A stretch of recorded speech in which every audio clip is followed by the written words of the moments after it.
people who just take it seriously and people who don't assume that being gay is a phase. You have to have an open mind and an open heart. A willingness to put the members of the community before yourself.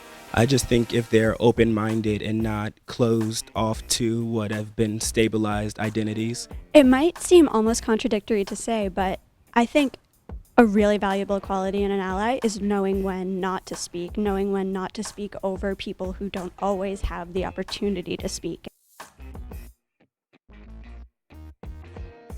My friends at college are really great allies to me. They supported me when I changed my name. When I came out to my best friends, I had told my parents before I told my friends, and my parents had basically told me that they weren't ready to accept what I had to say to them. But then my friends all called me and baked cookies the next day and told me that, gay was okay, and it wasn't like something that I was to be ashamed of. When I came out as non-binary and changed my presentation as well as my pronouns, my friend didn't react negatively like a lot of my friends and really normalized it. I'm in like a huge state of gender questioning. I identify as somewhat gender fluid, and I was presenting like super masculine on one day. Right after I was presenting super feminine, my friend walked up and said, "Hey, what pronoun do you prefer right now?" Well, when I told one of my closest friends that I was bi, she I don't know, she just seemed to be like very understanding.